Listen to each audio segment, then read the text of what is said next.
నందీశ్వరుడు ఉంటాడు. నందీశ్వరుడు యొక్క శృంగములలోంచి శివదర్శనం చెయ్యాలి. అసలు నందీశ్వరుడి దగ్గరికి వెళ్ళి ప్రార్థన చెయ్యకుండా శివలింగం వంక దర్శనం చెయ్యకూడదు. నంది దగ్గరికి వెళ్ళి మొట్టమొదట ప్రార్థన చెయ్యాలి. ఏమని అంటే, నందీశ్వర నమస్తుభ్యం సాంబానంద ప్రదాయక మహాదేవస్య సేవార్థం ఆజ్ఞాం దాతుమర్హసి అని అడగాలి. అనుజ్ఞాం దాతుమర్హసి. నందీశ్వర నమస్తుభ్యం. నమస్తుభ్యం అంటే రెండు చేతులు కైమోడ్చి ఇలా శిరసు ఉంచి నమస్కరించాలి. నమస్కరించి, ఓ నందీశ్వర నీకు నమస్కరిస్తున్నాను. ఎవరు నువ్వు? సాంబానంద ప్రదాయక. సా అంబ ఆనంద ప్రదాయక. అమ్మతో కలిసి ఉన్నటువంటి శివుని యొక్క దర్శనాన్ని నాకు అనుగ్రహించగలిగినటువంటి వాడివి. వాళ్ళ ఇద్దరి దర్శనము చేత నేను ఆనందమును పొందేటట్టుగా చెయ్యగలిగిన వాడివి నువ్వు. నీ అనుగ్రహం లేకపోతే ఆయన దర్శనం లేదు. కాబట్టి సాంబానంద ప్రదాయక మహాదేవస్య సేవార్థం. నేను మహాదేవుని యొక్క సేవ చెయ్యాలనుకుంటున్నాను. ఆయన ఎదురుగుండా నిలబడాలనుకుంటున్నాను, నమస్కరించాలనుకుంటున్నాను. కాబట్టి మహాదేవస్య సేవార్థం అనుజ్ఞాం దాతుమర్హసి. మీరు నాకు అనుజ్ఞ ఇవ్వండి, అనుమతి ఇవ్వండి. మీరు అనుమతిస్తే అప్పుడు నేను లోపలికి వెడతాను అని చెప్తారు. నందీశ్వరుడు కేవలముగ పరమశివుడు వచ్చేటటువంటి వాహనం ఒక్కటే కాదు. అసలు నందీశ్వరుని యొక్క అనుమతి లేకుండా శివాలయంలో శివదర్శనం చేశారనుకోండి, దాన్ని శంకరుడు అంగీకరించాడు. ఎందుచేత అంటే, శివదర్శనాన్ని ఇవ్వడానికి మొట్టమొదట ఎవరు అనుగ్రహించాలి అంటే నందీశ్వరుడు అనుగ్రహించాలి. ఎక్కడి నుంచి వచ్చింది నందికా శక్తి శివపరివారంలో అంటే, శిలాదుడు అని ఒక మహర్షి, ఆయన మహానుభావుడు. ఆయనకి ఒకప్పుడు ఒక విచిత్రమైనటువంటి కోరిక కలిగింది. నాకు ఒక కుమారుడు కలగాలి, కానీ అందరు పిల్లలు పుట్టినట్టే భార్య యొక్క సహాయము వలన నా తేజస్సు నా భార్య యొక్క శోణితము కలిసి నా భార్య యందు పిండముగా రూపుదిద్దుకొని ఏదో కొన్ని నెలలు ఆమె గర్భము ధరించిన తరువాత బయటికి వచ్చేటటువంటి శిశువు కాదు, అయోనిజుడు కావాలి. స్త్రీ గర్భము నుండి బయటికి రానివాడయ్యి ఉండాలి. అయోనిజుడు కావాలి. 2, ఆ పిల్లవాడికి మరణం ఉండకూడదు. ఇక పిల్లవాడు శరీరం అన్నది విడిచిపెట్టకూడదు. 3, వాడు పరమశివుడితో సమానమైనటువంటి స్థాయిని పొంది ఉండాలి అనుగ్రహంలో. వాడు ఆజ్ఞాపించడంలో కానీ అనుగ్రహించడంలో కానీ రూపంలో కానీ ముమ్మూర్తుల శంకరుడు ఎలా ఉంటాడో అలా ఉండాలి. నాకు అటువంటి కొడుకు కావాలి. అదేం సామాన్యమైన కోరిక. అటువంటి పిల్లవాడిని పొందాలనుకున్నాడు. దేవేంద్రుడి గురించి ఘోరమైనటువంటి తపస్సు చేశాడు. ఘోరమైన తపస్సు చేస్తే దేవేంద్రుడు ప్రత్యక్షమయ్యాడు. ఏం కావాలన్నాడు. ఇదిగో ఈ 3 లక్షణాలు చెప్పాడు. నాకు ఇటువంటి కుమారుణ్ణి కటాక్షించు అన్నాడు. ఒక్కొక్క మహానుభావుడికి ఒక్కొక్క సంకల్పం కలుగుతుంది. ఈశ పథమన్వేష్టం చారణ చరితేపధి అంటారు వాల్మీకి మహర్షి రామాయణంలో. ఈశ సంకల్పం. ఒక మనిషిలో వచ్చినటువంటి ఒక సంకల్పం, ఆ సంకల్పాన్ని గట్టిగా నిలబెట్టుకోగలిగిన వాడెవరో వాడు మహాత్ముడు అవుతాడు. నేను డాక్టర్ అవుతానండి అనుకున్న వాళ్ళందరూ డాక్టర్ అవరు. నేను డాక్టర్ అవ్వాలి అని కోరిక పుట్టడం చాలా గొప్ప. పుట్టిన తరువాత డాక్టర్ అవ్వడానికి ఊంచుకుని ప్రయత్నం చేసిన వాడెవరో వాడు డాక్టర్ అవుతాడు. అసలు ముందు సంకల్పం పుట్టాలి కదా. అసలు ఆ సంకల్పం పుట్టడం అందరికీ ఎందుకు పుడుతుంది? అందరికీ పుట్టదు. కాబట్టి అటువంటి సంకల్పం పుట్టింది శిలాదుడికి. అందుకంత తపస్సు చేశాడు. దేవేంద్రుడు ప్రత్యక్షమై అన్నాడు, హరుడొకరుండు తక్క అన్యులెవ్వరును ఈ వరంబును ఇవ్వగ సాటిరారు. అరయమునీంద్ర శంకరుండనాదిలయుండు భగవతోపకారి అతని గూర్చి ఘోరముగ తపించు. ఓ శిలాదుడా, నువ్వు 3 లక్షణములు కలిగినటువంటి కుమారుడు కావాలి అని చెప్పి కోరుకుంటున్నావు. కానీ హరుడొకరుండు తప్ప అన్యులొసంగ గజాలరీ వరము. పరమశివుడు వినా ఈ వరమును ఇవ్వగలిగినటువంటి వాడు లోకంలో లేడు. ఎందుకని? నువ్వు మర్త్యలోకంలో ఉన్నావు. శిలాదుడు ఉన్నది ఇప్పుడు మనం ఉన్న లోకంలోనే ఆయన ఉన్నాడు ఒకప్పుడు. నువ్వు మర్త్యలోకంలో ఉండి కొడుకు కావాలంటున్నావు. అప్పుడు ఈ భూమి మీద పుడతాడు కొడుకు. ఈ లోకంలో ఎవరైనా పుడితే దానికి ఒక లక్షణం ఉంది, అందుకే దీన్ని మర్త్యలోకము అంటారు.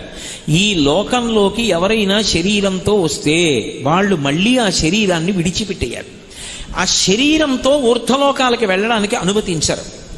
కాబట్టి నువ్వు శంకరుడితో సమానమైన రూపమున్న కొడుకు, మరణము లేని కొడుకు కావాలంటున్నావు. అది హరుడొకరుండు తప్ప అన్యులసంగగజాలరీ వరము వరయ మునీంద్ర.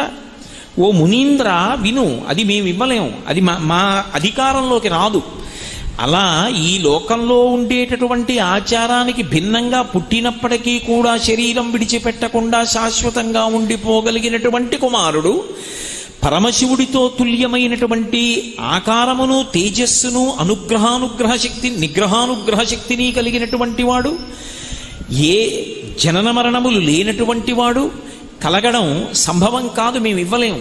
అందుకని శంకరుండనాదిలయుండు పరాత్పరుండు. నువ్వు ఆయన గురించి ఎంత గొప్పగా తపస్సు చెయ్యాలి అంటే, అరుసము మీర నియమమారసి తపించిన హరుని గూర్చి తపించినన్ అతడిచ్చు ఈ వరము పేరిమి నీకు మునీంద్ర తల్లజా. నువ్వు పరమశివుడి గురించి కానీ ఇటువంటి తపస్సు చేశావా? నీ అదృష్టం పరమశివుడు ప్రత్యక్షం అయ్యాడా? ఆయన ఇవ్వగలడు ఈ వరాన్ని. ఎందుకంటే ఆయన ఇది ఇక్కడ ఇవ్వచ్చా ఇవ్వకూడదా? ఆయన ఈశ్వర శబ్దంతో ఉన్నవాడు. ఆయన ఇవ్వగలిగినది ఇవ్వలేనిది అన్నది ఆయనకి లేదు, ఆయన ఇవ్వగలడు. అందుకని ఆయన గురించి తపస్సు చెయ్యి. అలా నువ్వు తపస్సు చేస్తే పేరిమి నీకు ఈ వరంబునిచ్చు మునీంద్ర తల్లజా, అటువంటి వరాన్ని నీకు ఇస్తాడు. అందుకని తపస్సు చెయ్యను. మళ్ళీ పరమశివుడి గురించి తపస్సు మొదలుపెట్టాడు. చాలా కాలం ఘోరమైన తపస్సు చేశాడు. చేస్తే శంకరుడు ప్రత్యక్షం అయ్యాడు. చిత్రం ఏమిటంటే, పరమశివుడు ప్రత్యక్షం అయ్యేసరికి ఎముకలు తప్ప శిలాదుడికి ఏమీ మిగలలేదు. మిగిలిన ధాతువులన్నీ పురుగులు తినేసి, ఆ రోజుల్లో అస్థిగత ప్రాణం కాబట్టి ఎముకలుంటే ప్రాణం ఉంటుంది కాబట్టి ప్రాణంతో ఉన్నాడు. పైనంతా పుట్టలు పట్టేసి ఉన్నాయి. శంకరుడే వచ్చి ప్రత్యక్షమైనా బహిర్ముఖుడు కాలేదు. శంకరుడు తన చేతితో ముట్టుకున్నాడు, యథారూపాన్ని పొందాడు. పూర్వం ఉన్న కన్నా జవసత్వాలతో ప్రకాశించాడు. ఏం కావాలని అడిగాడు. అడిగితే అప్పుడు పరమశివుణ్ణి ఉద్దేశించి అడిగాడు, పరమశివ సుతు అయోనిజు, అలాగే నాకు ఓ పరమశివ సుతుడు కావాలి, కొడుకు కావాలి. వాడు అయోనిజుడు కావాలి.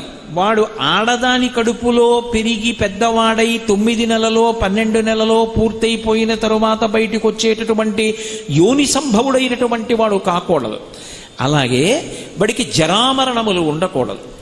అటువంటి 3 లక్షణములు ఉన్నవాడై ఉండాలి. దానికి తోడు నీకు చోకకువానిన్, నీతో సమానమైనటువంటి వాడు అయి ఉండాలి. నిగ్రహానుగ్రహ శక్తిలో నీ అంత తేజస్సు ఉండాలి. చూస్తే ముమ్మూర్తుల నీలాగే ఉండాలి. శివుడెవరో నందెవరో తెలియకూడదు. అలాంటి కొడుకుని ఇవ్వాలి. అలాంటి కొడుకుని నాకు కటాక్షించు.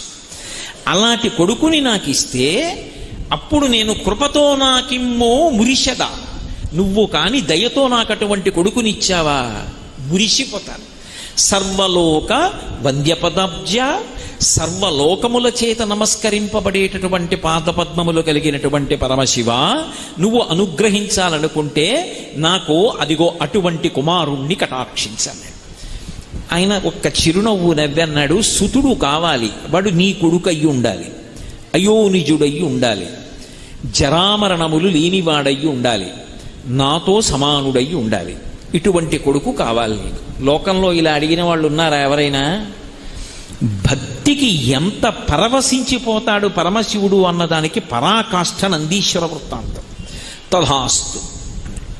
ఇప్పుడు అయోనిజుడు కదు పుట్టాలి, భార్య కడుపులోంచి వచ్చేవాడు కాకూడదు. శిలాదుడు సంతోషించాడు, వెళ్ళిపోయి ఆయన ఒక యజ్ఞాన్ని సంకల్పం చేసి యజ్ఞం చేస్తున్నాడు.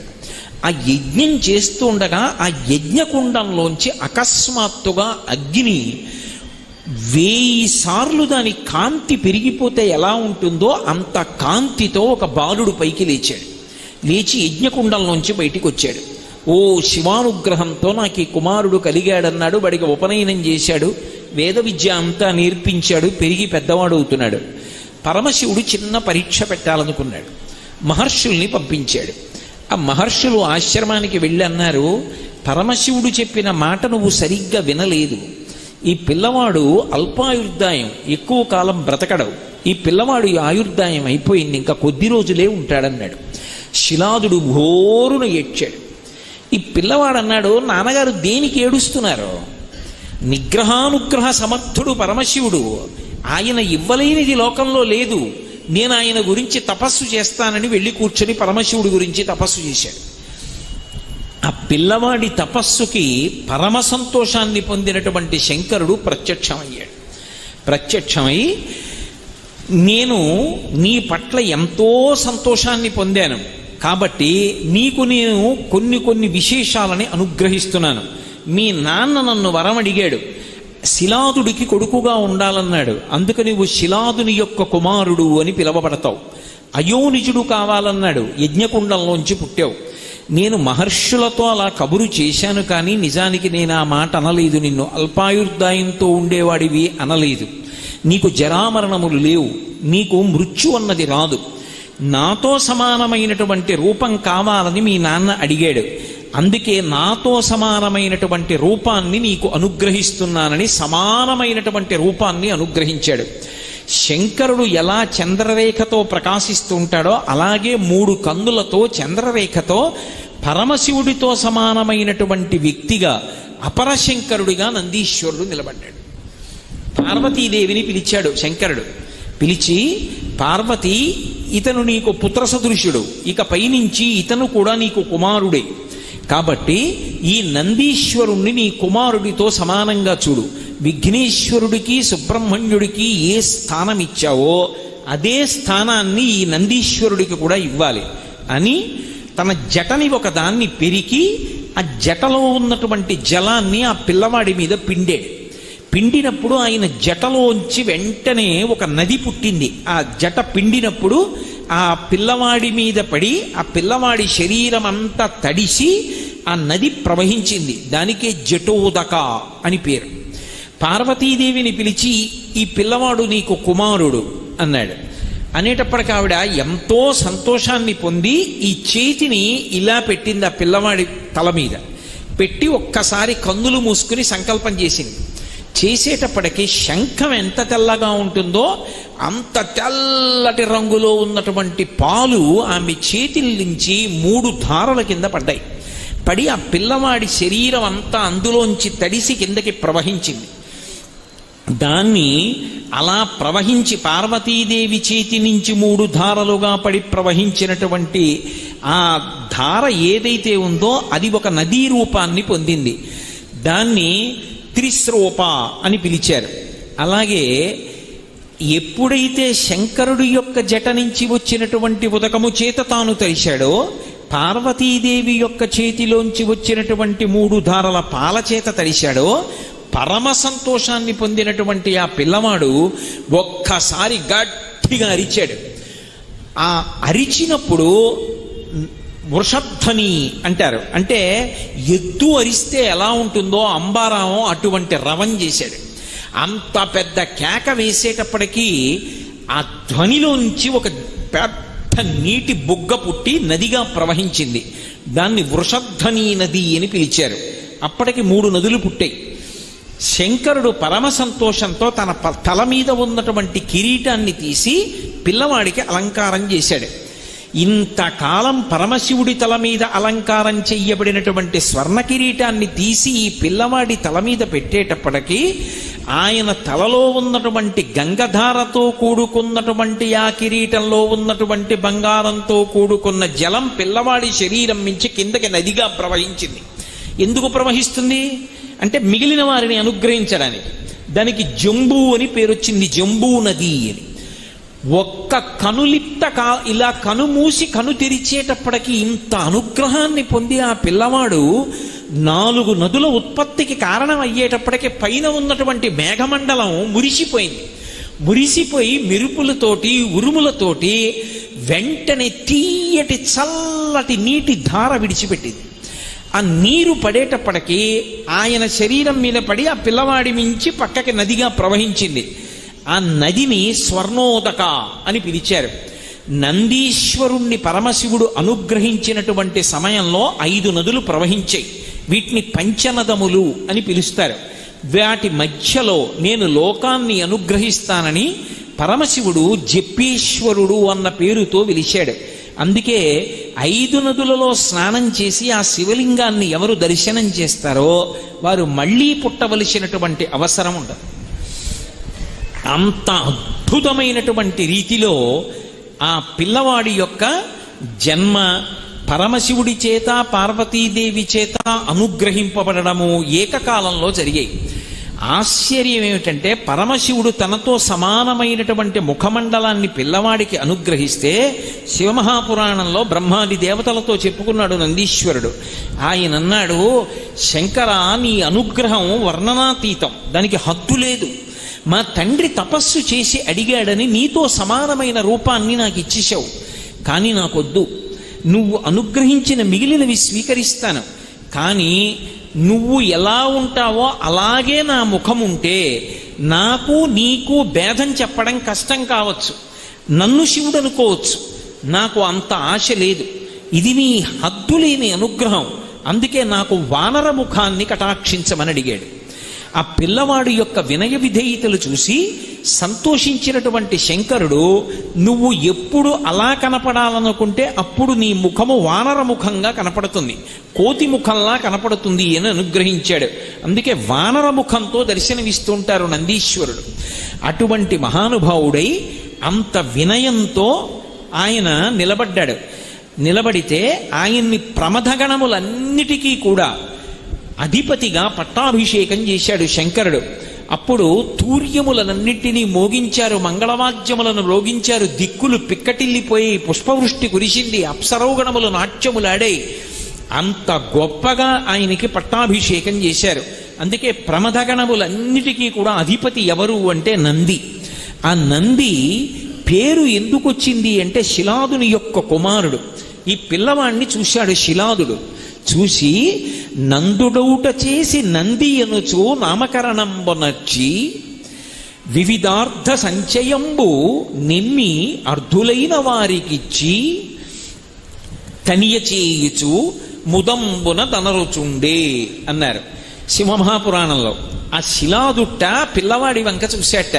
ఉరే, శిలాదుని యొక్క కుమారుడు అని చెప్పబడతావు, ఎంత గొప్ప కొడుకువిరా అని ఆ పిల్లవాడి ముఖం చూసేటప్పటికీ ఆ తండ్రిలో ఎంత ఆనందం వచ్చేసిందోట.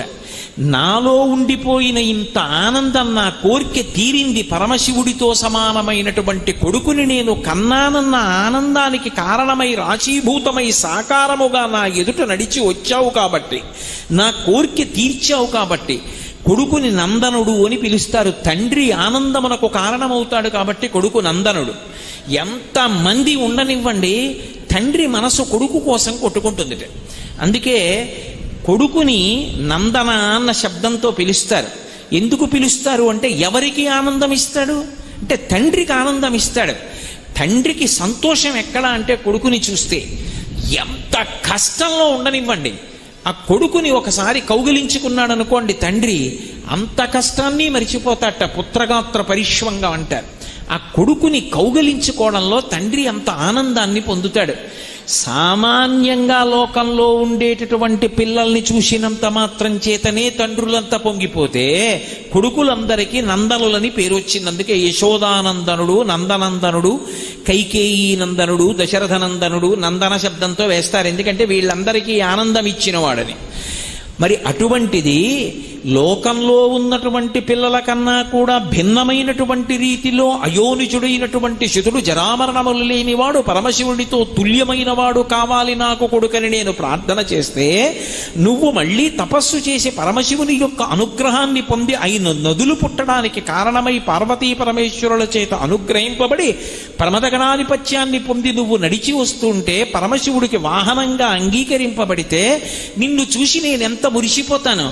నా ఆనందమునకంతటికీ నువ్వు కారణమయ్యావు కాబట్టి నీకు నంది అని పేరు పెడుతున్నానన్నాడు. నందుడౌట చేసి నంది అనుచు నామకరణం బొనర్చే, అందుకని నంది అని పేరు పెట్టాడు. ఈశ్వరుడితో సమానమైన శక్తి ఉన్నవాడు కాబట్టి ఈశ్వర శబ్దం పక్కన చేరింది. నందీశ్వరుడు అని పిలుస్తారు. ఈశ్వర శబ్దం మిగిలిన వాళ్ళకి అన్వయం కాదు. మీరు అందుకే చూడండి, తెలియక కొంతమంది శనీశ్వరుడు అంటూ ఉంటారు. శనీశ్వర అన్న మాట లేదు. గ్రహములలో ఏ గ్రహమునకు కూడా ఈశ్వరత్వం లేదు. గ్రహములు ఫలితాల్ని ఇచ్చేటప్పుడు భగవంతుని యొక్క శాసనాన్ని బట్టి అనుగ్రహిస్తాయి. భగవంతుడు కూడా ఓ గ్రహాన్ని నువ్వు ఇలా ఫలితం ఇవ్వవద్దు అంటే గ్రహం ఊరుకోవాలంతే. శనీశ్వరుడు అన్న మాట లేదు. శనైశ్చరుడు, శనైహి చరహ. ఆయన మెల్లమెల్లగా నడుస్తాడు. అందుకే జాతకంలోకి వస్తే ఎక్కువ కాలం నడుస్తాడు. అందుకని శనైశ్చరుడు, శనీశ్వరుడు లేదు. కానీ నందీశ్వరుడు, ఎందుకంటే ఈశ్వరుడితో తుల్యమైన వాడు కాబట్టి నందీశ్వర అని పేరు వచ్చింది. మన అదృష్టం ఏమిటంటే ఆ నందీశ్వరుడు తపస్సు చేసినటువంటి భూమి ఏది ఉన్నదో అదే నందిమండలము అన్న పేరుతో పిలవబడింది. ఇప్పటికీ మనం శ్రీశైలం వెడితే శ్రీశైలానికి చాలా దగ్గరలో నంద్యాల అని ఇప్పుడు పిలవబడుతోంది. అది నంద్యాల కాదు, అసలు నందుల యొక్క ఆలయముల వరుస ఉన్నటువంటి ప్రదేశం కాబట్టి నందుల ఆలయ ఆవళి, నందులకు ఆలయములు ఎన్నో ఉన్న ప్రదేశం అది నందుల ఆలయము. నందుల ఆలయ ఆవళి క్రమక్రమంగా నంద్యాల. ఒకప్పుడు దీని పేరు హేలాపురి, ఇప్పుడు ఏలూరు. ఒకప్పుడు మా ఊరి పేరు కోకనదము, ఇప్పుడు కాకినాడ. ఒకప్పుడు పీఠికాపురము, ఇప్పుడు పిఠాపురము. అలాగే ఒకప్పుడది నందులకు ఆలయము, ఇప్పుడు నంద్యాల. అటువంటి ఆ ప్రాంతంలో నందిమండలం ఉంది.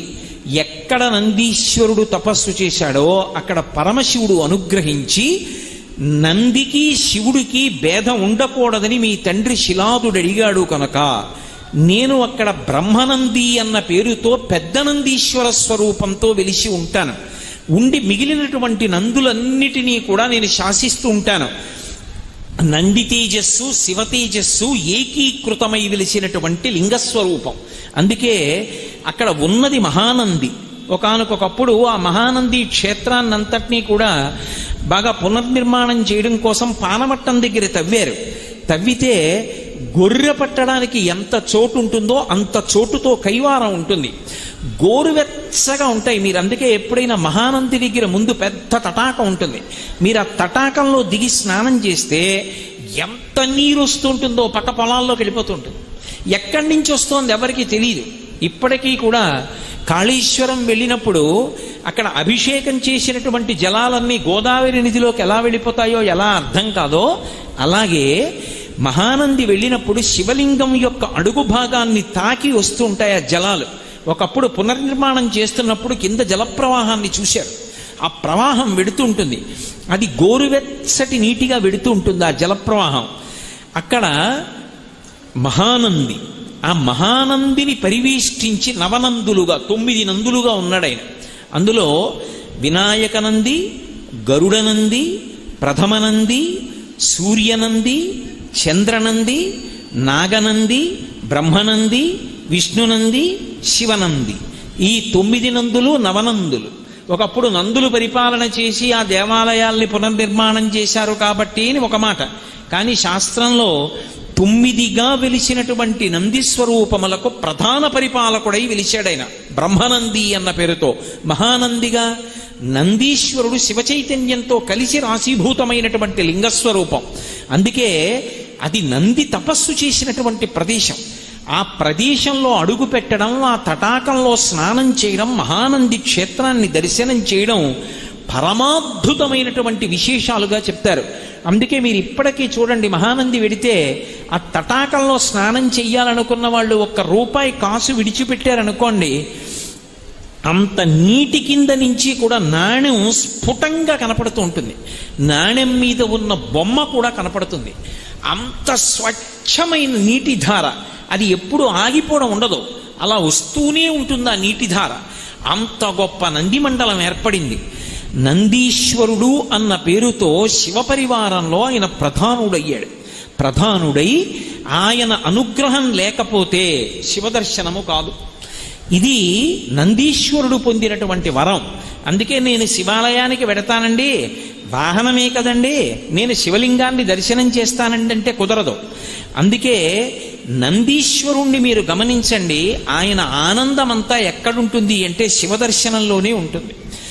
ఎప్పుడూ శివలింగం వంక చూస్తూ ఉంటాడు. శివలింగం అంతరాలయంలో ఉంటుంది, నంది బయట ఉంటాడు. ఎండ రానివ్వండి, నందిని ఒక్కొక్కసారి మీరు వేసవి కాలంలో వెళ్ళి సాయంకాలం ప్రదోష సమయంలో ముట్టుకుంటే వేళ్ళు కాలుతాయి, అంత వేడిగా ఉంటుంది మూర్తి. కానీ ఇంత వేడిగా ఉందని ఆయన తల కదపడవు. పెద్ద వాన పడనివ్వండి, కదపడవు. భక్తి ఎక్కువైపోయే కార్తీక మాసంలో నంది తోక కింద దీపం పెట్టనివ్వండి, ఆయన కదలడు. ఆయన ఎప్పుడూ పరమశివుణ్ణే చూస్తుంటాడు, శివుని వైపు దృష్టి పెడతాడు, ప్రపంచానికి పృష్ఠభాగం ఇస్తాడు. ప్రపంచంతో సంబంధం లేదు, ఆయనకి ఎప్పుడూ శివదర్శనమే. ఆ శివదర్శనంలో పొంగులు వారిపోతూ ఉంటాడు. అంతటి అద్భుతమూర్తి కనుకనే శైవాగమంలో ఒక విశేషం ఉంది. త్రయోదశి తిథి పరమశివుడి పరంగా చాలా అద్భుతమైనటువంటి తిథి. త్రయోదశి నాడు శివలింగానికి చేసేటటువంటి అభిషేకం ఎంత గొప్పగా చేస్తారో, ఉభయపక్షములలోనూ త్రయోదశి తిథి నాడు నందీశ్వరుడికి కూడా అంత గొప్పగానూ అభిషేకం చేస్తారు. నందీశ్వరుడికి అభిషేకం చేసినటువంటి కారణం చేత సమస్తమైనటువంటి అశాంతి ఉపశమిస్తుందని, సమస్తమైనటువంటి కళ్యాణములు అబ్బుతాయని, మనుష్యులకు కావలసినటువంటి ఈప్సితములు సిద్ధిస్తాయని మనకి శాస్త్రవాక్కు. అందుకే శివదర్శనం ఎంత గొప్పదో, శివలింగాభిషేకం ఎంత గొప్పదో, నందీశ్వరుడికి చేసేటటువంటి అభిషేకము కూడా తత్తుల్యము, అంత గొప్పది. అటువంటి నంది యొక్క శృంగముల మధ్య నుండి మాత్రమే శివలింగాన్ని దర్శనం చెయ్యాలి. శివలింగాన్ని దర్శనం చేసేటప్పుడు శివుడికి నందికి మధ్యలోకి వెళ్ళి దర్శనం చేయకూడదు. అలా ఎవరైనా విడితే అది గొప్ప దోషం కింద స్వీకరిస్తారు. అలాగే నిర్మాల్యం తీసుకొచ్చి శివుడి మీద ఉన్న పువ్వులు చేతికిస్తే నంది దగ్గర పెట్టేస్తుంటారు. అలా పెట్టడం ఎట్టి పరిస్థితుల్లోనూ అంగీకరింపబడదు. నందీశ్వరుడి దగ్గర నిర్మాల్యాన్ని విడిచిపెట్టకూడదు. నంది దగ్గరికి వెళ్ళి చెప్పాలి, వృషస్య వృషణం స్పృష్ట్వా శృంగమధ్యే శివాలయం దృష్ట్వా క్షణం నరో యాతి కైలాసే శివసన్నిధిం అనాలి. ఆయన దగ్గరకు వెళ్ళి శివలింగానికి నందీశ్వరుడికి మధ్యలోకి వెళ్లకుండా ఉండడానికి ఏ చేతిని ఉపయోగిస్తే సరిపోతుందో ఆ చేతిని పెట్టి, ఉదాహరణకి బొటనవేలు చూపుడు వేలు ఆయన యొక్క శృంగములు కొమ్ముల మీద ఉంచి, అంత బలిష్టమైనటువంటి నంది కొమ్ముల మీద మీరు చెయ్యి పెడితే నూరుకుంటాడా? కానీ ఆ రెండిటి మీద బొటనవేలు చూపుడు వేలు ఉంచి ఎడమ చేతితో ఆయన యొక్క ఆ వృషణములను అవయవాన్ని ఒక్కసారి ఇలా పట్టుకోవాలి, ఒక్కసారి పట్టుకుని వదిలేయాలి. ఆ వృషణములను ఇలా పట్టుకునేటప్పటికీ ఆయన ఊపిరి అని ఆగుతుంది. ఆయన ఊపిరిలో, ఆయన వదిలిపెట్టిన ఊపిరి, పీల్చిన ఊపిరిలో పరమశివుడు పార్వతీదేవితో కలిసి ఊయలలు ఊగుతూ ఉంటాడు. ఎప్పుడైతే ఆయన ఊపిరిని ఒక్కసారి ఆపాడో ఎదురుగుండా ఉన్నటువంటి శివుడు ఊయల ఆగి కైలాస పర్వతం మీద కూర్చున్నటువంటి పార్వతీ పరమేశ్వరుల దర్శనము చేసినటువంటి వాడు అని దర్శనం చేసినటువంటి భక్తుడి ఖాతాలో వేస్తాడు. అది ఒక్క నందీశ్వరుడి యొక్క శృంగముల మధ్య నుంచి దర్శనం చేయడం వల్ల మాత్రమే సాధ్యం. అలా కాకుండా అతిక్రమించి నందికి నమస్కారం చెయ్యకుండా వెళ్ళి నమస్కరించాడు అనుకోండి, దాని వలన దోషం వస్తుంది. అందుకే ముందు నందిని ప్రార్థన చేసి తరువాత ఆయన శృంగముల మధ్యలోంచి చూడాలి. ప్రదోష వేళ దాటిపోయి కవచం పెట్టేస్తే, అంటే శివలింగం కనపడకుండా శివుని యొక్క మూర్తి ఏ ఇత్తడిదో రాగిదో వెండిదో బంగారందో తొడిగేస్తారు. అలా తొడిగేస్తే నంది శృంగముల మధ్యలోంచి చూడక్కర్లేదు. లింగాన్ని చూస్తే మాత్రం నంది యొక్క శృంగముల మధ్యలోంచి మాత్రమే చూడాలి. అది పరమశివుడు నందీశ్వరుడికి ఇచ్చినటువంటి వరం. వెంకటేశ్వర స్వామి వారి దర్శనానికి ముందు ఆదివరాహస్వామి దర్శనం ఎలా చెయ్యాలో అలా నందీశ్వరుని యొక్క శృంగముల మధ్యలోంచి మాత్రమే శివలింగాన్ని దర్శనం చెయ్యాలి. నంది పట్ల అపచారం చేస్తే పరమశివుడికి ఆగ్రహం వస్తుంది. నంది పట్ల పరమ భక్తితో వినమ్రతతో ప్రవర్తించాలి. ఒక్కొక్క శివాలయంలో బయట పెద్ద నంది ఉంటుంది, మీరు కొంచెం ముందుకెడితే ఇంకొక చిన్న నంది ఉంటుంది. కదలకుండా ఉన్నటువంటి పెద్ద నందిని స్థిర నంది అంటారు. ఈ చిన్న నంది కదులుతుంది కదిపితే. దాన్ని గట్టిగా నేలకి బిగించరు. ఈ కదిలే నందిని చరనంది అంటారు. పూర్వకాలంలో ఇంత వైద్య సదుపాయం లేనటువంటి రోజుల్లో ప్రతి ఊళ్ళో శివాలయంలో ఒక చరనంది ఉండేది. ఎందుకు చరనంది అంటే, అకస్మాత్తుగా ఎవరైనా ఒక స్త్రీకి ప్రసవం అవుతుంటే, ఆమె కష్టపడుతుంటే, ఆమెని వైద్యానికి తీసుకెళ్లాలన్నా, వైద్యుణ్ణి తీసుకురావాలన్నా చాలా సమయం పడుతుంది అనుకుంటే, నేను పూర్వకాలంలో ఉన్న విశేషాన్ని చెప్తున్నాను. అప్పుడు ఏం చేసేవారంటే, శివాలయంలో అర్చక స్వామి దగ్గరికి వెళ్ళేవారు. అర్చకుడు వచ్చి శివాలయం తలుపులు తీసి ఈ చరనందిని ప్రసవ వేదనతో బాధపడుతున్నటువంటి పిల్ల ఉన్న ఇంటి వైపుకి తిప్పేవాడు. ఈ నంది అటువైపుకి తిరిగి చూస్తే సుఖప్రసవం అయ్యేది. అందుకని చరనంది నుంచేవారు. నంది యొక్క దృష్టి పడితే ఆపద తొలగుతుంది అని. అందుకని స్థిరనంది, చరనంది అని 2 నందులు శివాలయంలో ఉండేటటువంటి సంప్రదాయం పూర్వకాలంలో ఉండేది. ఇప్పటికీ మీరు కొన్ని ప్రాచీనమైన శివాలయాలకు వెడితే శివనంది, చరనంది అని 2 నందులు కనబడుతూ ఉంటాయి. అలా నందీశ్వరుడు ఉండడానికి కారణాల్లో అదొకటి. మహానుభావుడైనటువంటి నందీశ్వరుడు ధర్మమునకు ప్రతీక. ఒకానొకప్పుడు శిలాదుడు వరం అడిగితే అనుగ్రహించాడు పరమశివుడు.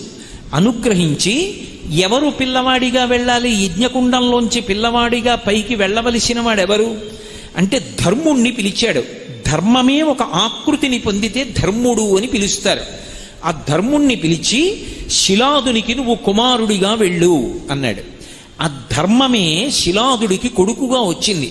అందుకే వృషభ రూపంలో పడుకుంటాడు పరమశివుడి ముందు. నంది పురుష రూపంతో ఉండడు. పురుష రూపంతో ఉండకుండా ఎద్దు ఎలా ఉంటుందో అలా ఉంటాడు. కారణం ఏమిటంటే, ఎక్కడైనా సరే ధర్మము వృషభ రూపంలో ఉంటుంది, భూదేవి గోరూపంలో ఉంటుంది. భూదేవి శ్రీ మహావిష్ణువుతో మాట్లాడవలసి వస్తే గోరూపాన్ని పొందుతుంది. ధర్మము వృషభ రూపాన్ని పొందుతుంది. ఎద్దుకి 4 కాళ్ళు ఉంటాయి, అలాగే వృషభమునకు 4 కాళ్ళు. ఈ ఎద్దుకున్న 4 కాళ్ళు అవి సత్యము, శౌచము, తపస్సు, దయ. ఈ 4 ధర్మమునకు ఉండేటటువంటి 4 కాళ్ళు. వృషభమునకు 4 కాళ్ళు ఉంటాయి. ఈ 4 కాళ్ళు నిజానికి అవి డెక్కలు కాళ్ళు కావు. నందీశ్వరుడు వృషభ రూపంలో పడుకున్నాడు అంటే ధర్ముడే పడుకున్నాడు. అందుకే నందిని స్పృశించడం, నంది శృంగములలోంచి దర్శనం చేయడం, నందికి నమస్కారం చేయడం వల్ల ఏమవుతుంది అంటే, శివుడు ఏది ఇస్తాడో నంది అదే ఇస్తాడు. శివుడికి రుద్రాభిషేకం చేశాం అంటారు. రుద్రుడు అన్న పేరు ఆయనకి ఎందుకు వచ్చింది అంటే, ఏదో కోపంగా ఉంటాడు కాబట్టి రుద్రుడు అని కాదు దాని అర్థం. రుత్యా ధర్మాన్ అవలోకయతి ప్రాపయతివా ఇది రుద్రః. వేదముల యొక్క శబ్దము చేత, వేదమంత్రముల చేత లోకమునకంతటికీ ధర్మాన్ని నేర్పిన వాడెవరో, ధర్మము చెప్పిన వాడెవరో, ధర్మమునందు అనురక్తి కల్పించిన వాడెవరో, ధార్మికంగా మనం బ్రతుకుదామనేటటువంటి కోరిక గట్టిగా నిలబడేటట్టు చెయ్యగలిగిన వాడెవరో, ధార్మికమైన జీవనమునందొచ్చేటటువంటి వైక్లభ్యములు తట్టుకోవడానికి కావలసినటువంటి శక్తిని కూడా అనుగ్రహించగలిగిన వాడెవరో ఆయన రుద్రుడు. ఆ రుద్రుడు ఏ ధర్మాన్ని అనుగ్రహిస్తాడో నందీశ్వరుడు కూడా అదే అనుగ్రహిస్తాడు. అందుకే వృషభ రూపంతో 4 కాళ్లతో పడుకుంటాడు. ఒక్కొక్కచో నందీశ్వరుడు అద్భుతమైనటువంటి అనుగ్రహ ప్రదాత. ఆయన ఇవ్వలేనిది లేదు. మీరు చూసి ఉంటారు, ప్రత్యేకించి పశ్చిమ గోదావరి జిల్లాలో ఆ ఆచారం ఎక్కువ. పేరులో బసవా ఉంటుంది. చాలామంది పేర్లలో, ఇప్పుడు ఉన్నటువంటి తరాల్లో నాకు తెలియదు కానీ ఇప్పుడున్న తరానికి ముందు తరం వరకు పేర్లలో, చాలామంది పేర్లలో బసవా ఉంటుంది. ఆ బసవా ఎందుకు వచ్చిందో తెలుసా? బసవేశ్వరుడు అని పేరు నందీశ్వరుడికి. బసవయ్య అంటారు. నంది అనుగ్రహించి కొడుకు పుడతాడు. నందీశ్వరుడి మెడలో శనగలు కడతారు. ఇప్పటికీ శ్రీశైలంలో శనగల బసవయ్య అంటుంటారు. ఇప్పటికీ వింటాడు. అందుకే మీరు ఎప్పుడైనా శ్రీశైలంలో ఉన్న నందిని జాగ్రత్తగా చూడండి. 3 గంటలు కట్టుకుంటాడు. కింద 1 గంట, మధ్యలో 1 గంట, మెడలో 1 గంట ఉంటాయి. 2 చెవులు ఒకలా ఉండవు, ఇలా ఉంటుంది ఒక చెవి. ఏదైనా చాలా కష్టం వచ్చిందనుకోండి, శ్రీశైలంలో నంది చెవి దగ్గరికి వెళ్ళి చెప్పుకుంటారు. ఆయన వింటాడు బాగా. విని, స్వామి నా కోరిక తీర్చిన తరువాత నువ్వు వెంటనే ఇవి తినమని శనగలు మూట కట్టి ఆయన మెళ్ళలో కడతారు. అలా కట్టగా కట్టగా కట్టగా కట్టగా ఇప్పుడు ఆయనకి పేరు ఏమని వచ్చిందంటే శనగల బసవన్న అని. నందీశ్వరుడు కాలజ్ఞానంతో ఉంటాడు, పరమశివస్వరూపం కదా, మీకు ముందే చెప్పే కదా, కాలంబు గతి అని. అందుకే యుగాంతం ఎప్పుడైపోతుంది అన్నది మొట్టమొదట ఎవరికి తెలుస్తుంది అంటే నందీశ్వరుడికి తెలుస్తుంది. యుగాంతం అయిపోయే సమయం వచ్చేసింది అని గుర్తేమిటంటే, శ్రీశైలంలో ఉన్నటువంటి నందీశ్వరుడు పైకి లేచి మోరలెత్తి పెద్దగా అరుస్తాడు. ఆ నందీశ్వరుడు రెంకె వేస్తే కృష్ణానది పైకి లేస్తుంది. పైకి లేచి కనకదుర్గమ్మ యొక్క ముక్కు నత్తుని తాకుతుంది. అవి వరుసగా మహాప్రళయం యొక్క చిహ్నాలు. ఇందులో మొదట తెలుసుకునేవాడెవరు అంటే నందీశ్వరుడు తెలుసుకుంటాడు. నందీశ్వరుడు నిరంతర శివదర్శనంలో ఉంటాడు. అందుకే నంది చెయ్యని దర్శనం మొదట ఎవ్వరూ చేయకూడదు. మీరు ఇప్పటికీ శ్రీశైలాది క్షేత్రములకు వెడితే సుప్రభాతం చదువుతారు. ప్రాతస్మరామి గణనాథ మనాథ బంధుం సింధూరపూర పరిశోభిత గండ యుగ్మం బుద్దండ విఘ్న పరిఖండన చండ దండ మాఖండలాది సురనాయక బృంద వంద్యం అని సుప్రభాతం అంతా చదివేసిన తర్వాత తెర తీస్తారు. పరాకు చెప్తారు, పక్కకుండండి పక్కకుండండి, ముందు నంది చూడాలి, పక్కకుండండి అని చెప్తారు. నందీశ్వరుడు మొట్టమొదట శివదర్శనం చెయ్యాలి, తర్వాతనే మనం చెయ్యాలి. నందికి శివుడికి మధ్యలోంచి వెళ్ళకూడదు. అటువంటి బసవయ్య ఆయన ప్రథమ దర్శనం చేస్తూ ఉంటాడు. ఒక్కొక్కచో నంది ఎంత అనుగ్రహాన్ని ఇచ్చేస్తాడంటే ఇక పునర్జన్మ లేకుండా కూడా చెయ్యగలడు. శ్రీశైలంలో ఇప్పటికీ కూడా శిఖరేశ్వరము అని ఒక ప్రదేశం ఉంది. అక్కడ కొండ పైకి ఎక్కుతారు, మెట్లదారి ఉంటుంది. ఆ పైకి ఎక్కి అక్కడ చరనంది ఉంటుంది, నంది తిప్పుతారు. ఆ నందిని తిప్పినప్పుడు ఆ నందీశ్వరుడు యొక్క పాదముల కింద చిన్న కైవారంలా ఉంటుంది. అందులో 4 పదార్థములు వెయ్యాలి: నువ్వులు, బెల్లం, బియ్యం, పత్తి గింజలు. ఈ 4 వెయ్యాలి. ఇప్పుడు నేను మళ్ళీ అవన్నీ ఎందుకు వేస్తారు ఏమిటి ఎక్కడ చెప్పగలను, ఎప్పటికవుతుంది? ఆ 4 పదార్థములు వేసి నందిని గుండ్రంగా తిప్పాలి. తిప్పితే 4 నలుగుతాయి. ఈ 4 నలిగిన తరువాత శ్రీశైల శిఖరం వైపుగా నందిని ఉంచుతారు. ఉంచి ఇందాక నేను చెప్పినట్టుగా చేతివేళ్లుంచి ఆయన పృష్ఠభాగాన్ని పట్టుకుని శ్రీశైల శిఖరం వంక చూస్తారు. అలా ఎవరు చూశారో శ్రీశైల శిఖరం దృష్ట్వా పునర్జన్మ న విద్యతే, వారికి ఇక పునర్జన్మ లేదు. నందీశ్వరుడు అంతటి అనుగ్రహ ప్రదాత. అటువంటి నంది మీరు జాగ్రత్తగా గమనిస్తే నిరంతరం శివుడి వంక చూస్తూ శివ శాసనాన్ని తీసుకుంటూ ఉంటాడు దృష్టిలోకి. ఒకప్పుడు నందనార్ అని ఒక మహాభక్తుడు, శివభక్తుడు, ఆదనూరు అని ద్రవిడ దేశంలో ఒక చిన్న ఊరిలో పుట్టాడు ఆయన. ఆయన జన్మత ఆయనకి అంత గొప్ప శివభక్తి ఏర్పడింది, జన్మజన్మాంతర సంస్కారం మహానుభావుడిది. ఆయన ఒకప్పుడు ఆ ఆదనూరికి దగ్గరలో ఉన్నటువంటి తిరుప్పంగూర్ అనబడేటటువంటి క్షేత్రంలో పరమశివుడికి ఉత్సవాలు జరుగుతున్నాయంటే చూడడం కోసమని వెళ్ళాడు. పిల్లలందరితో కలిసి బయలుదేరి ఒళ్ళంతా విభూతి అలదుకుని పరమ సంతోషంతో చిందులు వేసుకుంటూ వెళ్ళాడు. ఆ రోజుల్లో ఉన్నటువంటి ఆచారం రీత్యా శివాలయం అంతరాలయం వరకు ఆ పిల్లల్ని రానివ్వలేదు. నందీశ్వరుడి వెనక ఉన్నటువంటి ధ్వజస్తంభం వరకే అనుమతించారు. పిల్లలు, చిన్నపిల్లలు పాపం ఈ నందనార్కి కన్నులారా ఒక్కసారి చూడాలి ఆ శివలింగాన్ని అని ఉంది. కానీ ఆ శివలింగం వంక ఒక్కసారి చూద్దామంటే నందీశ్వరుడి యొక్క పెద్ద మూర్తి అడ్డొస్తాం. ఆయన ఆర్తితో మనసులో చెప్పుకున్నాడు, శివా నిన్ను చూడాలని బయలుదేరి వచ్చాను. ఈ నంది అడ్డంగా ఉన్నాడు, నన్న ధ్వజస్తంభం దాటి వెళ్ళనివ్వరు. ఇక్కడి నుంచి నాకు నీ దర్శనం అవ్వట్లేదు, శంకరా ఎలా అనుగ్రహిస్తావో నన్ను అనుగ్రహించమని అడిగాడు. వెంటనే పరమశివుడు నందీశ్వరుణ్ణి ఆజ్ఞాపించాడు, నీ వెనక నా భక్తుడు నందనారు ఉన్నాడు, నంది పక్కకి తొలగు, ఆయన చూస్తాడు నన్నన్నాడు. వెంటనే నందీశ్వరుడు శివలింగానికి ఎదురుగుండా ఉన్నవాడు ఓ పక్కకి వెళ్ళిపోయాడు. ఇప్పటికీ మీరు తిరుప్పంగూరు వెడితే శివలింగానికి ఎదురుగుండా ఉండదు నంది, నంది పక్కకి వెళ్ళిపోయి ఉంటుంది. నందనారు వెళ్ళినప్పుడు శివాజ్ఞ మేరకు నంది పక్కకి వెళ్ళిపోయింది. అప్పటి నుంచి ఇప్పటికీ కూడా ఆ నంది అలాగే పక్కకి తొలగిపోయి ఉంటాడు. నిరంతరము శివధ్యానంలో ఉంటాడు ఆయన. శివుణ్ణి దర్శనం చేస్తూ ఉంటాడు. అటువంటి నంది పశువులన్నిటికీ కూడా చిహ్నముగా ఉంటాడు.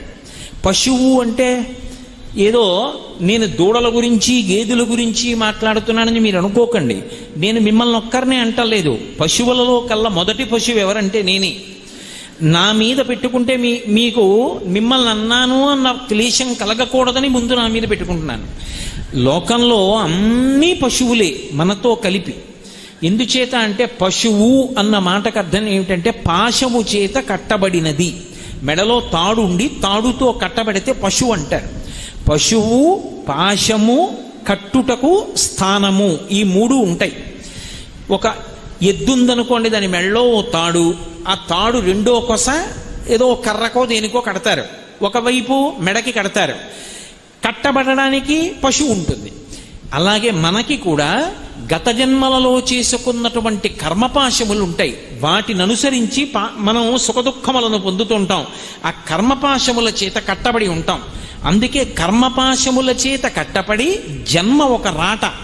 జన్మ అన్న స్తంభానికి కర్మపాశముల చేత కట్టబడి తిరుగుతూ ఉంటాడు కాబట్టి పశువు.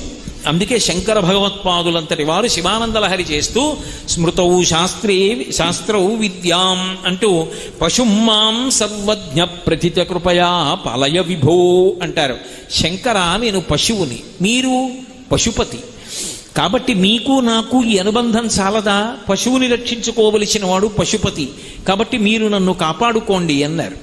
అలా లోకములో ఉన్నటువంటి వాళ్ళందరూ పశువులైతే తరించాడు అనడానికి గుర్తు ఆ పాశం పోవాలి మెడలోది. కర్మపాశములు తెగిపోవాలి. ఈ కర్మపాశములు ఎప్పుడు తెగిపోతాయి? శివానుగ్రహం కలిగితే కర్మపాశములు తెగిపోతాయి. తెగిపోతే పశువు పశుపతిలో కలిసిపోతాడు. అందుకే ప్రతి వారిలో కూడా నేను నేను అని ఒక జీవలక్షణం ఉంటుంది. నేనంటాను, నేనున్నాను అనుకోండి, నాకు ఆకలేస్తోంది అంటాను, నాకు దాహం వేస్తోంది, నాకు తలకాయ నొప్పిగా ఉంది, నాకు కాసేపు విశ్రాంతి తీసుకోవాలనుంది అంటాను. ఈ నేను నేను అనబడేటటువంటి జీవుడు అందరిలో ఉంటాడు. అందరిలో ఉన్న జీవుడు కర్మపాశముల చేత కట్టబడి శరీరంతో తిరుగుతూ ఉంటాడు. ఈ పశువులన్నిటికీ కలిపి చిహ్నమేది అంటే అదిగో పెద్ద నంది. అందుకే మీరు కాఠ్మండు వెడితే ఆ కాఠ్మండులో పంచముఖాలతో ఉంటాడు పరమశివుడు. ఆ పంచముఖాలతో ఉన్నటువంటి శివలింగానికి ఎదురుగుండా చాలా పెద్ద నంది ఉంటుంది. ఆ నంది సమస్తమైనటువంటి జీవులకు ప్రతినిధి. పశువు పశుపతిలో ఎప్పుడు కలిసిపోతుంది అంటే ఆ పాశము తొలగిపోవాలి, మెడలో ఉన్న పాశం తెగిపోవాలి. అది మామూలు తాడు కాదు, కర్మపాశం. అది ఎప్పుడు తొలగిపోతుంది అంటే భక్తితో ఎవరు పరమేశ్వరుణ్ణి ఆరాధన చేస్తారో ఆ భక్తిని చూస్తాడు ఆయన. భోళాశంకరుడు భోళాశంకరుడు అంటాడు. భోళాశంకరుడు అంటే ఏదో ఉబ్బులింగడు, మనం ఏదో మనసులో కాపట్యం పెట్టుకుని పైకి శివా శివ అంటే లొంగిపోయే అమాయకుడు కాడు. ఏమీ తెలియకపోయినా మనసు నిష్కల్మషంగా ఉండి ఒక్కసారి పిలిచినా లొంగిపోయేటటువంటి వాడు భోళాశంకరుడు. అంతేకాని లోపల కుళ్ళు బుద్ధులన్నీ పెట్టుకుని పైకి మాత్రం 4 మాటలు ఆయన పేరు చెప్పేస్తే పొంగిపోయేంత అమాయకుడు కాడాయన. కాబట్టి అటువంటి తత్వం ఉన్నవాడు. ఆయన పట్ల భక్తితో ఎవడు ప్రవర్తిస్తాడో వాడి పాశములను తొలగతోస్తాడు. ఆ పాశము తీసేస్తే ఇక పశువు కాదు, పశుపతిలో కలిసిపోతాడు. ఈ పశువులన్నిటికీ నిదర్శనం ఎవరు అంటే నందీశ్వరుడు. అందుకే పశుస్వరూపంతో పడుకొని ఉంటాడు ఆయన. ఈ నంది చాలా ఆశ్చర్యకరమైనటువంటి లక్షణంతో ప్రకాశించింది. ప్రత్యేకించి మీరు ఆంధ్రదేశంలో నందీశ్వరుడి యొక్క మూర్తుల్ని పరిశీలనం చేస్తే ఒక్కొక్క చోట ఒక్కొక్క అద్భుతమైనటువంటి నందీస్వరూపం కనబడుతుంది. లేపాక్షి వెడితే లేపాక్షిలో ఉండేటటువంటి నందీశ్వరుడికి పూజ లేదు. మనందరం చెప్తామే లేపాక్షి బసవయ్య లీచిరావయ్య కైలాస శిఖరిలా కదలిరావయ్య అంటాం. ఎక్కడ భూగోళం మొత్తం మీద అటువంటి నంది లేదు. అంత అద్భుతమైన నంది. ఎందుకో తెలుసా? గండభేరుండ పక్షి ఉంటుంది. ఆ గండభేరుండ పక్షి తన 2 కాళ్లతో ఏనుగుని ఎత్తుకుని పట్టుకుంటుంది. అంటే ఆ పక్షి ఎంత బలం ఉన్న పక్షో మీరు ఆలోచించండి. గండభేరుండ పక్షి ఒక మదపుటేనుగుని ఎత్తి పట్టుకుని ఉండగా ఉన్నటువంటి పథకంతో ఒక గొలుసు మెళ్ళో వేసుకుని నందీశ్వరుడు ఉంటాడు. అంటే నంది ఎంత పెద్ద నంది! ఒకానొకప్పుడు లేపాక్షిలో దేవాలయం కడుతున్నటువంటి శిల్పులు ఖాళీ ఉన్నప్పుడల్లా గండభేరుండ పక్షి పట్టుకున్నటువంటి ఏనుగుతో ఉన్నటువంటి హారాన్ని మెడలో వేసుకున్నంత పెద్ద నందిని చెక్కాలి అని కోరిక పుట్టి ఖాళీ ఉన్నప్పుడల్లా ఓ నందిని చెక్కుతూ వచ్చారు. అదొక పెద్ద శిల. అది అద్భుతమైనటువంటి నందీశ్వర స్వరూపమైంది. ఆ నందే లేపాక్షిలో ఉన్నటువంటి నంది. అక్కడ నుంచి చూస్తే నాగలింగ స్వరూపం కనపడుతుంది. అసలు ఆ నందీశ్వరుడి వంక చూస్తే ఒళ్ళు రోమాంచితం అవుతుంది, వెంట్రుకలు నిక్కబుడుచుకుంటాయి ఆనందంతో. అబ్బా ఏమి చెక్కారా అనిపిస్తుంది. అంత అద్భుతమైనటువంటి నంది. ఒక్కొక్క చోట ఉండేటటువంటి నందికి ఒక్కొక్క లక్షణం ఉంటుంది. మీకు ఇక్కడే ఏలూరులోనే ఇప్పుడు దాన్ని శృంగేరి పీఠాధిపతులు నాకు తెలిసినంత వరకు జరాపహరీశ్వరుడు అని పేరు పెట్టారు. మా చిన్నతనంలో జలాపాలీశ్వరుడు అని పిలుస్తుండేవాళ్ళం. అక్కడ నంది ఎంత ప్రాముఖ్యమో శివలింగం అంత ప్రాముఖ్యం. మీ ఊళ్ళో మీ ముందు కూర్చుని మీ ఊళ్ళో ఉన్న ఒక శివాలయం యొక్క వైభవం చెప్పడం అంటే సాహసమే. మీకు అందరికీ తెలిసే ఉంటుంది. అందరం ఏం చేస్తామంటే నంది శృంగములలోంచి శివలింగాన్ని చూస్తాం. ఇక్కడ ఏలూరులో ఉన్నటువంటి శివాలయానికి ఉన్న ప్రఖ్యాతి ఏంటంటే, శివాలయం వెనక్కి వెడితే శివాలయంలో శివలింగం ఉన్నటువంటి అంతరాలయం వెనక ఉన్నటువంటి గోడకి కన్నం ఉంటుంది. ఆ కన్నంలోంచి మీరు చూస్తే నందీశ్వరుడు కనపడతాడు. ఆ నంది కాలు ఇలా ముందుకి పెట్టి ఉంటాడు. ఇలా ముందుకి పెట్టి ఉన్నటువంటి కాలుకి ప్రత్యేకంగా కడియం వేసేవారు. ఆయనకి కడియం వేసి మెడలో ఆ శనగలు మొదలైనవి మూట కడితే పిల్లలు పుడుతూ ఉండేవారు. సంతానకారకుడై ఉండేవాడు. ఈప్సితములను కటాక్షిస్తూ ఉండేవాడు. ఈ ఊళ్ళోనే ఆ స్వామి శివలింగము ఎంత ఈప్సితములను ఇవ్వగలిగినటువంటి శక్తి కలిగినదో, నందీశ్వరుడు కూడా తత్తుల్యమైనటువంటి విశేషమైన దర్శనములు ఇవ్వగలిగినటువంటి మహానుభావుడు. అలాగే కాకతీయ నంది. మీరు 1000 స్తంభాల మంటపానికి వెడితే వరంగల్లో 6 అడుగుల ఎత్తు నంది పడుకుని ఉంటుంది. 6 అడుగుల ఎత్తి నంది పడుకున్నప్పుడు కాకతీయ నందికి ఒక్కదానికి ఒక లక్షణం ఉంటుంది. కాకతీయ నంది 3 కాళ్ల మీద పడుకుని ఒక పాదం బాగా ముందుకి ఇలా చాపి మడుస్తుంది. ఇలాగ అసలు దాని అందం చూసి తీరాలి. ఇలా ఎలా కూర్చుంటుందంటే పరమ గంభీరంగా ఉంటుంది. దుష్కరం నిష్ప్రతిద్వంద్వం చికీర్షం కర్మమానర సముద్ర అని వాల్మీకి మహర్షి సుందరకాండలో వర్ణించినట్లుగా ఏదో నందీశ్వరుడు పర్వతం మీద కూర్చుని చూస్తుంటే ఎలా ఉంటుందో కాకతీయ నంది అలా ఉంటుంది.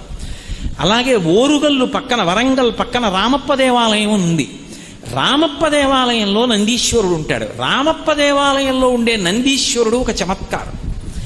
మీరు మామూలుగా చూశారనుకోండి, ఒక్క శివుణ్ణి చూస్తూ ఉంటాడు. మీరు ఆ నందీశ్వరుడి చుట్టూ తిరుగుతూ నంది వంక చూస్తున్నారనుకోండి, ఆయన మిమ్మల్నే చూస్తూ ఉంటాడు. మీరు ఎటెళ్ళండి చూస్తాడు. మీరు ఎటువైపుకి వెళ్ళండి, ఆ నందీశ్వరుడు మిమ్మల్నే చూస్తున్నట్లుగా కనపడుతుంది. కానీ ఆయన శివుణ్ణే చూస్తూ ఉంటాడు. శివుణ్ణే చూస్తున్న నందికి ఎటు తిరిగినా మిమ్మల్ని చూసేటట్టుగా విగ్రహాన్ని చెక్కిన అపురూప శిల్పం, అద్భుతమైనటువంటి నందిమూర్తి మీకు వరంగల్ రామప్ప దేవాలయంలో కనపడుతుంది. ఒక్క నందీశ్వరుడు ఎన్ని విశేషాలు చేశాడు. లలితా సహస్రనామ స్తోత్రంలో నంది విద్యా నటేశ్వరి అని అమ్మవారికి పేరు. నంది విద్య అంటే అమ్మవారికి సంబంధించినటువంటి సమస్తమైన విద్యలు ఎవరికి తెలుసు అంటే ఒక్క నందీశ్వరుడికే తెలుసు. అందుకే నంది ఒకరు శివుడు ఒకరు కాదుగా. శివుడికి తెలియని రహస్యమే ఉంటుంది అమ్మవారికి సంబంధించింది. అమ్మవారి ఉపాసనకి సంబంధించిన సమస్త రహస్యములు తెలుసున్నవాడు ఎవరంటే నందీశ్వరుడు. ఆ నందీశ్వరుని యొక్క అనుగ్రహం చేతనే లోకానికంతటికీ అమ్మవారి యొక్క ఉపాసన, అన్ని అమ్మవారికి సంబంధించినటువంటి విశేషాలు అన్నీ నంది ముఖతః అందాయి. కాబట్టి శ్రీ విద్యకి నంది విద్య అని పేరు వచ్చింది. అందుకని అమ్మవారికి నంది విద్య నటేశ్వరి వరుస క్రమంలో పేర్లు పలుకుతూ ఉంటాం కదా. నందీశ్వరుడు తీసుకొచ్చాడు.